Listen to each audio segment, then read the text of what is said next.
देखिए आज AIMIM party की तरफ से स्टेट लेवल की एक रिव्यू मीटिंग रखी गई थी। आढ़ावा बैठक हम जिसे कहते हैं कि मुंबई छोड़कर महाराष्ट्र के पूरे ज़िले के जितने भी पदाधिकारी हैं उन सभी को बुलाया गया था।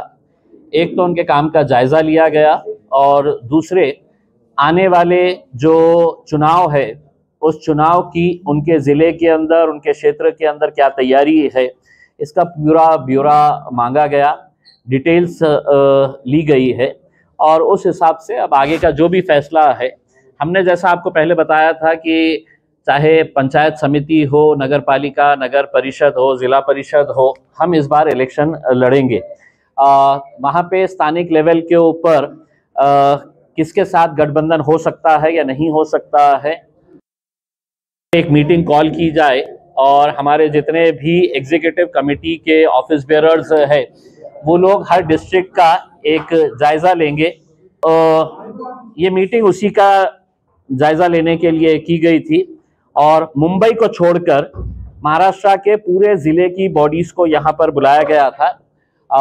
मुंबई की मीटिंग अलग सेपरेटली ली जाएंगी। मुंबई के अध्यक्ष फारूक शाब्दी साहब मुंबई के लिए वहाँ पर एक सेपरेट मीटिंग ली जाएगी। तो यकीनन आज इस मीटिंग के ज़रिए हमें बहुत सारी प्राथमिक जानकारी जो चाहिए थी और इलेक्शन कहाँ कहाँ पे हम लड़ने वाले हैं उसका पूरी रिपोर्ट तैयार की गई है। अब जो एग्जीक्यूटिव कमेटी है अपनी रिपोर्ट तैयार करके ये फैसला करेगी कि कहाँ कहाँ पर कितने सीटें कैसे लढाई जाए करके।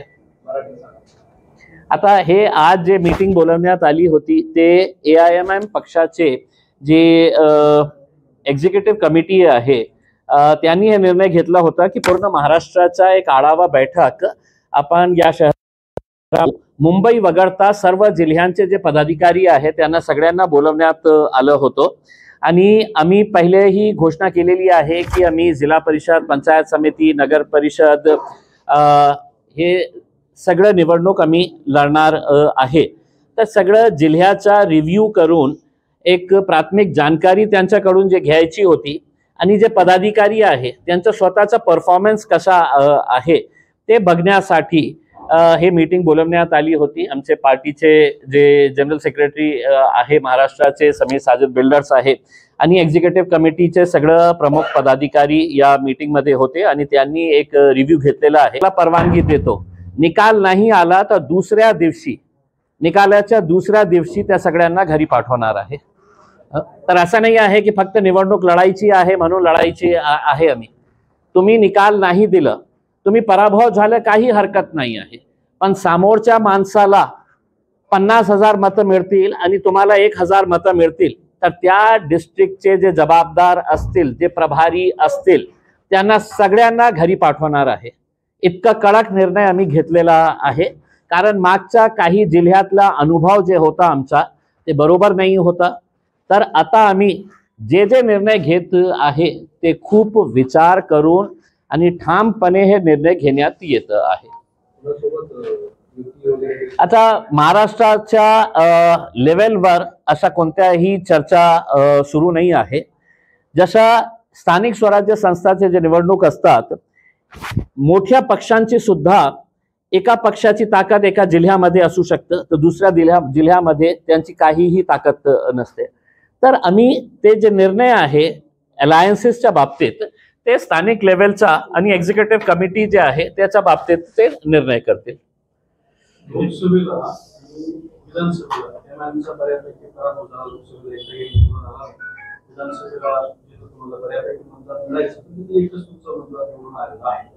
असं निराशाजनक वातावरण आहे, तुम्ही ते शिलेदार आहात, असं निराशाजनक वातावरण असताना जिल्हा परिषद, पंचायत समितीमध्ये तुम्ही कशी काय इकडे ईव्हीएम वरती शंका आहे, तुमच्या बाजूला सहकारी पक्ष तुमच्या सोबत नाही, अशा परिस्थितीत कसं?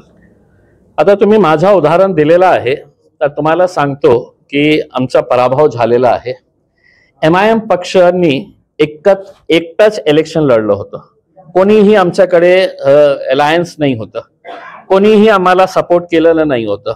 मग इम्तियाज जलील सारखा एक उमेदवार जेव्हा या शहरामध्ये उभे राहतो त्याच्या विरोधात कोण असतं तर 3 जे सत्ताधारी पक्षांचा एक अलायन्स, फॉर्मिडेबल अलायन्स, त्याच्यामध्ये एकनाथ शिंदे साहेबांची शिवसेना, अजितदादा साहेबांची एनसीपी आणि भारतीय जनता पार्टी हे एकत्र होते. सगळं पोलीस प्रशासन पैसा हे सगळं त्यांच्याकडे होतं आणि आम्ही एकटं लढलं. एकटं लढून सुद्धा आमचा पराभवाचा जे अंतर होता किती होता, 2000 मतांच्या कमी होता उसमें. तर अशा परिस्थिती में तुम्ही मला सांगत असेल की आमचा पराभव झालेला आहे, हे आमचा पराभव नाही आहे. लोक आजही आमच्या सोबत उभे आहे. आणि प्रामाणिकपणे सांगायचं असेल तर मी वारंवार जे बोललेलं आहे की आज जे सत्ताधारी पक्ष जे पैशाचा जे वापर करत आहे आणि सगळीकडे उघडकीस झालेला आहे की ते कशा प्रकारचे पैशाचा वापर करून गोरगरीब वस्त्यामध्ये जाऊन विकत घेणारा जे हे आहे वोट, ते कशा प्रकारे त्याचा वापर करत आहे सगळ्यांना माहित आहे. त्याचा अर्थ हे होत नाही आहे की MIM पराभव. आपल्याला हेच वाटत होतं ना, मलाही हे वाटत होतं 10 वर्षापूर्वी 5 वर्षापूर्वी मलाही वाटत होतं की MIMच्या ग्रामीण एरियामध्ये काही ताकद नाही आहे. म्हणून मी बोलताना शेवटच्या जे ओळी मी बोललो ते काय बोललो की निवडणुकीच्या नंतर तुम्हाला कळेल की ग्रामीण एरियामध्ये. बघा आता बिहारच्या निवडणूक जे होत आहे, आम्ही एक राजपूत समाजाच्या कॅन्डिडेटला आम्ही तिकीट दिलेलं आहे, 2 दलित समाजाचे कॅन्डिडेटला उमेदवारी दिलेली आहे, OBC समाजातल्या कॅन्डिडेटला आम्ही हे दिलेलं आहे. आणि आपल्या शहराच्या बाबतीत बोलायचं असेल तर या शहरामध्येही जेव्हा आम्ही पहिल्यांदा निवडणूक लढली तर किती आम्हाला SC कॅन्डिडेट्स आम्हाला जिंकून आले होते, OBC महिला आमच्या पार्टीतून निवडून आली होती. हे मी 10 वर्षापूर्वीची गोष्ट बोलतो आपल्याला. आता या 10 वर्षामध्ये खूप सारा परिवर्तन झालेलं आहे. खूप सारे जातीचे लोक, आणि प्रमुख उदाहरण मीच आहे ना. माझ्या लोकसभामध्ये मी कधीही दावा करणार नाही मला फक्त मुस्लिमांचं मतं मिळाले होते. जे शिक्षित युवा होते, युती होती, त्यांनी सगळ्या जाती धर्मांच्या लोकांनी मला मतदान केलं होतं. आता चांगले कॅन्डिडेट्स दिल्यानंतर आज इम्तियाज जलील आहे, इम्तियाज जलीलच्या व्यतिरिक्त 2 चांगला कॅन्डिडेट उभं केलं तर ते त्यांनाही मतदान करतील. तर तुम्हाला मी काय म्हटलं की मुस्लिम समाजाने फक्त मतदान देण्याचं काम करायचं का? आता आम्हालाही हे निर्णय घ्यायचा आहे की आम्ही चांगला कॅन्डिडेट दिलं तर मागच्या 75-76 वर्षामध्ये मुस्लिम समाज दुसऱ्या समाजाच्या लोकांनाही मतदान करत होतं ना. आता वेळ आलेली आहे की आम्हाला दुसऱ्या समाजाची लोकही आमच्या बाजूने उभे राहतील, आम्हालाही मतदान करतील. तुम्हाला काय वाटतं कोणत्या पक्षाची इच्छा आहे तुमच्याशी युती व्हावी म्हणून? मला असं वाटत नाही कोणाची पक्ष इच्छा आहे. बघा तयारी आमची एकला चलोरीची आहे आणि अनेक जिल्ह्यामधून असे प्रस्ताव येत आहे कि साहब ये शहर के अंदर ये एक आघाड़ी बन रही है, वो आघाड़ी आपके साथ अलायन्स करना चाह रही है करके उसमें. आता ते स्थानिक लेवलच्या नेत्यांना माहित आहे की लोकल लेवलवर कोण प्रभावशाली आहे, आपल्याला फायदा कोणाशी होऊ शकतं करके. पण मोठ्या पक्षांची जी आज परिस्थिती आहे, मोठे पक्षांच्या बाबतीत बोलतो तर सगळ्यांना असं वाटतं की बाबा हे अलायन्स आपल्याला यांच्याशी करण्याची आवश्यकता आहे. कारण सगळ्यांना असं वाटतं की आपली ताकद इतकी आहे नाही. भाजपला असं वाटतं की एकनाथ शिंदेने जिंकू नये, एकनाथ शिंदेना असं वाटतं की अजित पवारांची सीट माझ्यापेक्षा जास्त येऊ नये, अजित पवारांना असं वाटतं की हे दोघांची माझ्या हे जास्त सीट्स येऊ नये करके. तर एकामेकांचा त्यांचं जे हे चाललेलं आहे ना. आता काँग्रेस एकटं लढणार आहे का एनसीपी सोबत लढणार आहे, शरद पवार साहेब ऐनवेळी काय निर्णय घेणार आहे हे कुणालाही माहित नाही. वा वा वा वा, व्हेरी गुड. तो हाँ पिछले चुनाव में जो है सिंगल वार्ड थे महानगर पालिका में और अभी इस बार जो है प्रभाग है, तो आपको नहीं लगता इसमें चुनाव के सामने? बघा काय आहे की मागच्या लोकसभेचा एक उदाहरण देतो.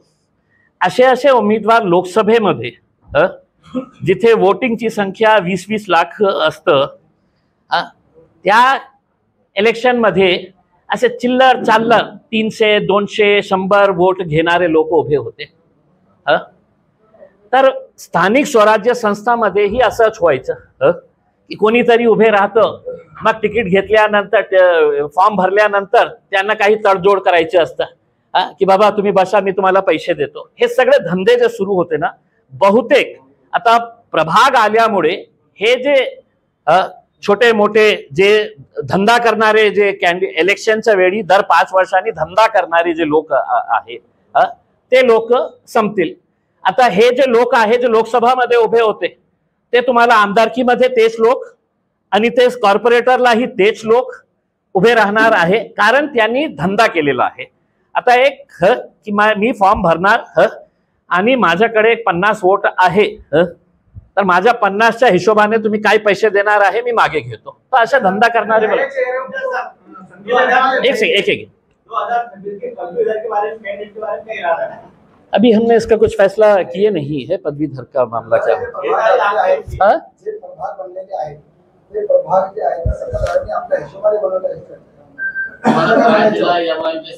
सर आम्हाला हे माहित होतं, कोणतीही कोणाचीही सरकार असू द्या ते आपल्या हिशोबाने ते सगळं गेम सेट करतात. आणि मला माहित आहे ड्राफ्टिंग करत होते, पण आपल्या शहराचा पण तुम्ही माझ्या 2 गल्ली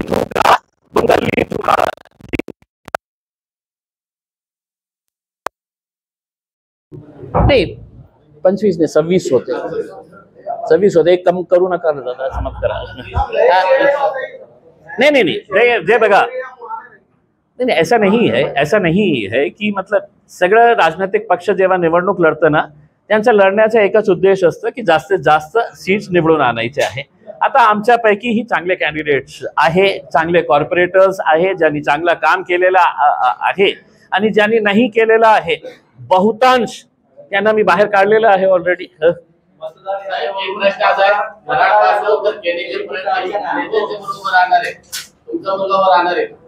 माझा मुलगा नाही साहेब ना, माझा मुलगा कॉर्पोरेटरसाठी नाही, आमदारकीसाठी नाही, खासदारकीसाठी नाही साहेब.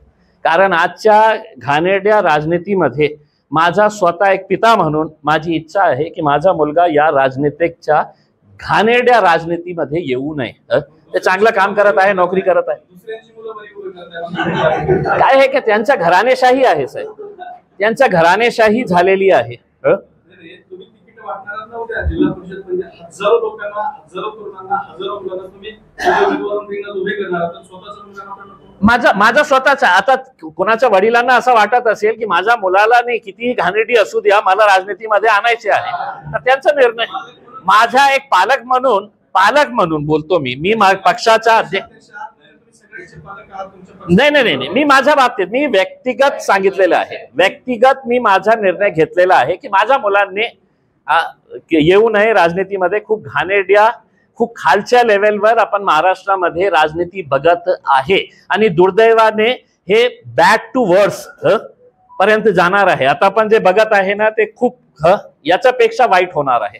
त्यांना एक उदाहरण दिलं की माझ्या शहरामध्ये आता महानगरपालिकेच्या इलेक्शनच्या संदर्भात एक असा कॅन्डिडेट आहे की ज्यांनी एक इलेक्शन SC सर्टिफिकेटवर इलेक्शन लढलं, दुसरा इलेक्शन त्यांनी OBCच्या सर्टिफिकेटवर लढलं, तिसरा इलेक्शन त्यांनी इंडिपेंडंट म्हणून इलेक्शन लढलं. आणि जेव्हा त्याची तक्रार इलेक्शन कमिशन कडे गेली तर इलेक्शन कमिशनने सांगितलं की हे जबाबदारी महानगरपालिकेची होती. महानगरपालिका हे बोलत होती की नाही आम्ही फक्त एक्झिक्यूट करणारे आहे, निर्णय घेणार आहे इलेक्शन कमिशन.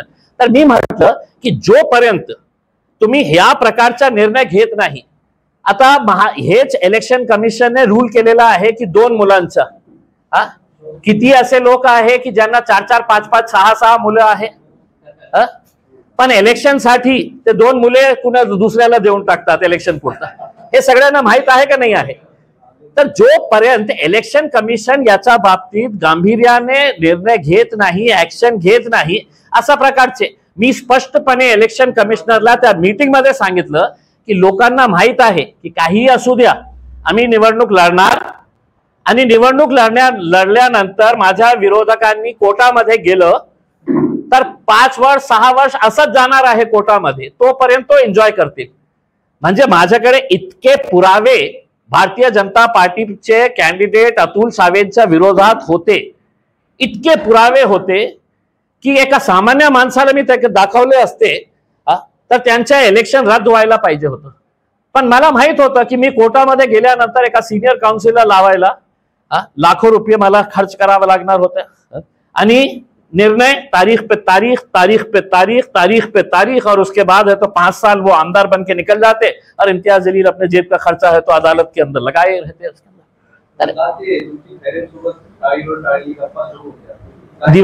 दिवाळी आहे आणि दिवाळीच्या सणामध्ये या देशाची या राज्याची एक परंपरा आहे। ठीक आहे, राजनीतिक मतभेद आहे ते राहणार, आपले पॉलिटिकल आइडियोलॉजिकल डिफरेंसेस जे आहे ते राहणार, पण याचा अर्थ हे नहीं है कि वो मुझे ईद के ऊपर मुबारकबाद ना दे और मैं उन्हें दिवाली के ऊपर मुबारकबाद ना दूं करके। तर इतना भी ऐसा घटिया तरीके की सोच हम रखते नहीं है। उसके अंदर दिवाली का मौका है। त्या दिवशी जेव्हा मी खैरे साहेबांना भेटलो तर ते हिरव्या रंगाचा कुर्ता घातलेले होते। मैं बोला सर ये कितना रंग आपके ऊपर कितना अच्छा लग रहा है करके उसमें। आणि म्हणजे आप तुम्ही समोरच्या माणसाला कशा आपल्या एक संदेश देतो। ठीक आहे, राजनीतिक जे भांडणं आहे ते सुरू राहतील, राहणार आहे, पण मनसेला प्रवेश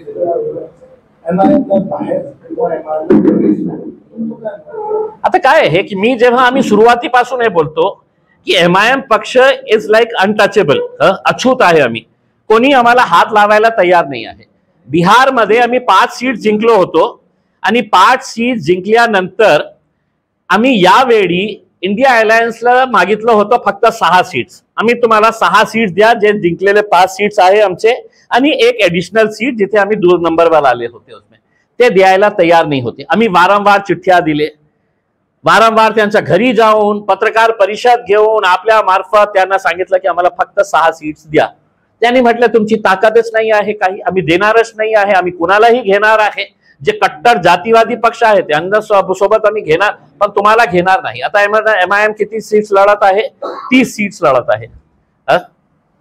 आता उद्या तुम्हाला फटका बसेल, तुम्हाला काही झालं तर पुन्हा आमच्या नावाने राडा करू नका। हमारे नाम के ऊपर मातम करो मत। हमने तो पहले ही बोल दिए थे कि 6 सीट्स हम लड़ने वाले हैं करके। आता हे सगळे जे लोक आहे ना, राज साहेबांचं भाषण ऐका की काँग्रेसवर कसा तुटून पडत होते ते। एकदा भारतीय जनता पार्टीचे नरेंद्र मोदी साहेबांच्या बाबतीत कितीही चांगलं बोलत होते, नंतर किती वाईट बोलत होते। कारण त्यांना सगळ्यांना माहित आहे की अकेले में हमारी कोई ताकद नहीं है। आम्ही ठेका नाही घेतलेला आहे। आमच्यासाठी जे भाजप आहे तेच काँग्रेस आहे, तेच आरजेडी आहे। मुस्लिमांचं पॉप्युलेशन तुम्ही बघितलं बिहारमध्ये तर तुम्ही एक ठीक आहे सोडून द्या की जे 5 सीट्स, आम्ही समजा एकही सीट जिंकलं नसतं आणि आम्ही 6 सीट्स मागितलं असतं तर कोणीही आम्हाला हाकलून दिलं असतं की तुमची ताकदच नाही आहे। जिथे आम्ही 5 सीट जिंकलेले आहे आणि 6 मागत आहे आम्ही, तर तुम्ही तेही द्यायला तयार नाही आहे आणि तुम्ही आम्हाला हे म्हटणार आहे। आरजेडीचे प्रमुख जे आहे तेजस्वी, त्यांनी म्हटलं होतं कि अगर आपको भाजपा को अगर हराना है तो आप इलेक्शन ही मत लढो करके। म्हणजे असा सुझाव आम्ही काय गोट्या खेळण्यासाठी आलेले आहे का? आता 30 सीट्स आहे, आम्ही जाणार बिहारला आणि दाखवणार। शहरात 12 पत्रकार इच्छुक आहेत तुमच्याकडे तिकीट असेल, किती लोकांना देणार? लिस्ट पाठवा मला। एक पत्रकाराचा तर मला माहित आहे सोशल मीडियावर खूप व्हायरल करत आहे तुम्ही, आणि त्याने फक्त कॉर्पोरेटर मी तुम्ही त्यांना महापौर करून टाकलेले आहे, मला माहित आहे। 2 भाग होतो त्याच्यात। हा, तुम्ही तिकीट दिले 2 भाग होतो, मला माहित आहे कोण कोण आहे।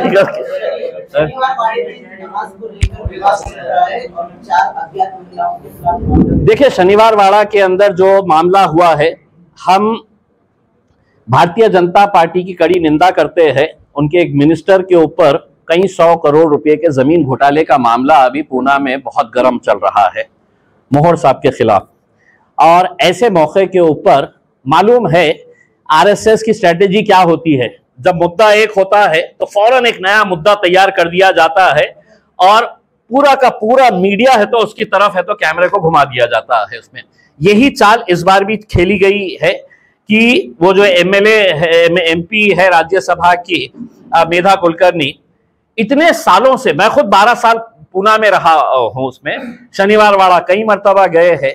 वो जो वहां पर एक दरगाह है कई सालों से है। मतलब वहां के रहने वाले लोगों से अगर पूछेंगे आप 60 साल का, तो वो बताएंगा आपको की मेरे पैदाइश से मैंने तो दरगाह देखा है। अचानक अशा प्रकारचा हल्लडबाजी करणं, आणि कारण काय होतं की एक 4 महिलापैकी दो महिलाओं ने नमाज पढ़े है। अब नमाज पढ़ने का मतलब यह है कि तमाम जाति, धर्म और मजहब के लोगों ने उनसे सीख लेना चाहिए था कि हम कहीं पर भी रहो, हम बाजार में रहो, हम फ्लाइट में रहो, ट्रेन में रहो, या हम शनिवार वाड़ा के लॉन के अंदर गए हो, नमाज का वक्त हुआ, उन्होंने नमाज पढ़े। वहां पर क्या गुनाह किए उन्होंने, ये बताइएगा। 2 मिनट के लिए अगर उन्होंने वहां पर नमाज पढ़ लिए बुरखे की हालत के अंदर, तो क्या उन्होंने वहां पे कोई पत्थर जमा किए, पत्थर को लाल रंग लगाए और वहां पर उन्होंने कहा कि अब ये हमारा हो गया है शनिवार वाड़ा करके? ऐसा कुछ किए हैं उन्होंने? और उसके बाद पुलिस ने उनके ऊपर एफआईआर रजिस्टर करना, ये उससे ज्यादा घटिया और घिनौनी बात है, किसी ना किसी के दबाव के अंदर आकर। देखिए, शनिवार वाड़ा का इतिहास जो है वो पेशवाओं से और छत्रपति शिवाजी महाराज से जुड़ा हुआ है। अगर छत्रपति शिवाजी महाराज को मुसलमानों से बैर नहीं था, तो ये चिंदी चोर कौन तैयार हो गए हैं जो उनका नाम लेकर अपने समाज को और ज्यादा बदनाम करने की जो कोशिश कर रहे हैं। मुसलमानों ने अगर नमाज पढ़े है वहां पर, तो कोई गुनाह नहीं किए है, और वहां पर जो हल्लड़बाजी की गई है वो सिर्फ इसलिए की गई है कि वहां पर एक मुद्दा 300 करोड़ रुपए का बताया जाता है, कोई एक हॉस्टल की जमीन जो बेच दी गई है भारतीय जनता पार्टी का, और वही लोग आपस में एक दूसरे पर इल्जाम लगा रहे हैं। तो उसको डाइवर्ट करने के लिए आरएसएस की जैसी स्ट्रैटेजी रहती है कि फौरन मुद्दे को ढकेल दिया जाए करके। अब वो मुद्दे के बारे में चर्चा हो रही क्या? किसी ने मुझसे ये सवाल किया है क्या कि साहब वो वहां का जमीन का घोटाले का मुद्दा क्या हुआ? आपने सवाल क्या किए? साहब वो मस्जिद का। तो यही एग्जैक्टली नमाज का जो मुद्दा है वो उसको भटकाने के लिए किया गया है। हम है ये जो आपने भारतीय जनता पार्टी के दबाव में आकर ये जो महिलाओं का के ऊपर आपने एफआईआर रजिस्टर किया है, ये कहीं अगर आप मकबरे में चले जाए, दौलताबाद में चले जाए, कई नमाजी है, एयरपोर्ट के अंदर, फ्लाइट के अंदर अगर नमाज का वक्त होता है तो पढ़ लेते हैं, 2 मिनट लगता है करके उसमें। ये कुछ सीखिए दूसरे समाज के लोगों ने। हमारा तो यही कहना है कि कितने टाइम वहां पर मस्तानी ने नमाज पढ़ी होंगी। ये उस वक्त है तो किसी को कोई परहेज नहीं था, लेकिन ये नए नए जो अभी चिंकू पिंकू जो आ गए हैं ना, जो हिंदुत्व का अपना ये कि हिंदुत्व का पूरा बोझ जो है वो मेरे कांधों के ऊपर है, उसमें वो महिला एमएलए है जो बार बार ऐसे मुद्दों को लाकर कहीं ना कहीं मीडिया के अंदर वो अपने आप को आगे बढ़ाने की कोशिश कर रही है। जो घोटाले का मामला सामने आ रहा, जो घोटाले का मामला सामने आ रहा 300 करोड़ का, क्या उसके अंदर कुछ आप सामने लाएंगे? नहीं, मेरा नहीं है। देखिए, आप पिछले 3-4 दिनों का पूना के अंदर, 1 हफ्ते का आप समझ लीजिएगा कि किस तरीके से वहां के एक एमएलए ने आरोप लगाया कि ये मंत्री का कैसा इसके अंदर इन्वॉल्वमेंट है करके। हाँ, मुरलीधर मोहोर जो सिविल एविएशन के स्टेट मिनिस्टर है, उनका हाथ किस तरीके से है करके, भारतीय जनता पार्टी के है वो, उन्होंने तो उनको क्या मिला?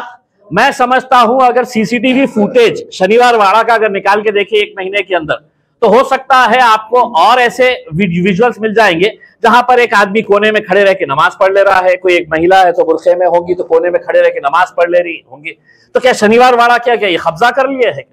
देखिए, ये जो चुप चुप के हिंदुत्ववादी जो लोग जमा हो गए हैं, ये एक सोची समझी साजिश के तहत ये सब किया जा रहा है।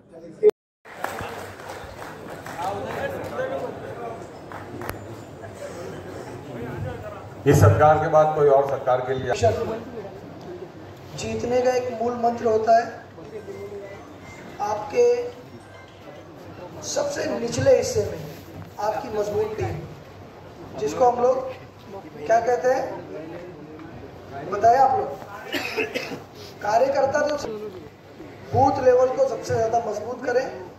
आज से इस वक्त से जहां भी हम डिसाइड कर रहे हैं, जिस जिले में भी डिसाइड कर रहे हैं, उनको बहुत ज़्यादा इज्जत दें आप, क्योंकि सारा का सारा election local level 3rd tier election उनके कंधे पर ही लड़ा जाता है, असेंबली इलेक्शन उनके कंधों पर लड़ा जाता है और लोकसभा इलेक्शन भी उन्हीं के कंधों पर लड़ा जाता है। सो उनको ज़्यादा से ज़्यादा इज्जत देकर, जहाँ पर बूथ नहीं है बूथ बनाकर, बूथ को मजबूत करके इंशाल्लाह आने वाले इलेक्शन में कॉन्टेस्ट करेंगे और महाराष्ट्र की सरजमीन पर मजलिस इत्तेहादुल मुस्लिमीन का परचम बुलंद करेंगे। जज़ाकल्लाह खैर। अस्सलाम वालेकुम। ये थे अतीक सर, और मैं इसके बाद जो है बुलाना चाहूँगा शफ़ीउल्लाह काजी साहब को, जो इस रियासत के जॉइंट सेक्रेटरी है। शफ़ीउल्लाह साहब आए और अपने ख़यालात का इज़हार। अस्सलामु अलैकुम व रहमतुल्लाहि व बरकातहू। महाराष्ट्र के सदर जनाब, इलेक्शन के पहले बहुत ज़रूरी था। मैं गुजारिश करता हूं कि हमारे आपके जैसा कोई मिला नहीं, कैसे मिलता कोई था ही नहीं, कि आपके जैसा कोई मिला ही नहीं, कैसे मिलता कोई था ही नहीं। आप जहां तक दिखाई देते हो, आप जहां तक दिखाई देते हो उसके आगे मैं देखता ही नहीं। हमारे सदर साहब ने जो एक महाराष्ट्र की कोर कमेटी बनाई, 7 लोगों को जिम्मेदारी दी गई उसके अंदर, और जब से ये कोर कमेटी बनाई गई, इस कोर कमेटी का मकसद ये था कि महाराष्ट्र के देखिए, और एक शहर औरंगाबाद शहर के हमारे नासिर भाई सिद्दीकी साहब, आपका भी स्टेज पे इस्तकबाल है। नासिर भाई,